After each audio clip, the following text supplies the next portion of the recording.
Ah, la panthère malienne. 5 ans chez les Verts et un surnom devenu l'emblème du club. Pas mal pour un jeune footballeur qui n'aurait jamais dû débarquer à Saint-Étienne.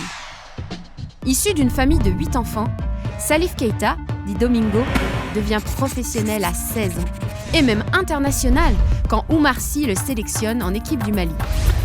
Première finale de Coupe d'Afrique des clubs champions en 1965 avec le Stade malien. L'année suivante, rebelote. À nouveau en finale avec le Real.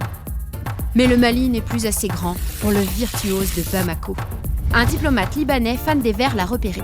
Il inonde la boîte aux lettres de Roger Rocher pour signaler sa trouvaille. Mais impossible pour Keita de quitter le Mali. À cette époque, on retient ses perles. Alors, pour regagner la France, Salif prend un vol de Monrovia au Libéria. Là-bas, il se fait dépouiller et voler tout son argent. Quand il débarque finalement à l'aéroport d'Orly, nous sommes en septembre 1967.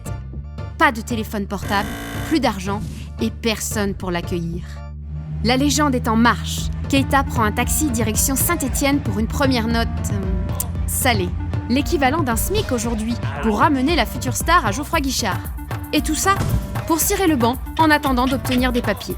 Mais lors de son premier match officiel 2 mois plus tard à Monaco, il faut seulement 7 minutes pour découvrir le talent incroyable de l'attaquant malien. Dès lors, plus rien ne l'arrête. 3 titres de champion de France, 1 Coupe de France, à tel point que France Football, le créateur du Ballon d'Or européen, doit inventer un Ballon d'Or africain pour récompenser ce joueur incomparable.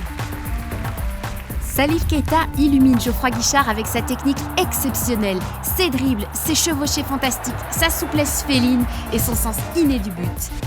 Avec la Révéli, il renverse le Bayern, éclipse le Roi Pelé et doit même mettre des protèges tibias devant et derrière pour affronter les poètes lyonnais de l'époque. Sa plus belle saison ? 70-71, quand il affole tous les compteurs. Combien de buts cette année-là ? À votre avis ? 42 forcément ! Keita remporte le soulier d'argent européen, récompense d'une carrière insaisissable qui en fera un film au titre inévitable, le Ballon d'Or, évidemment.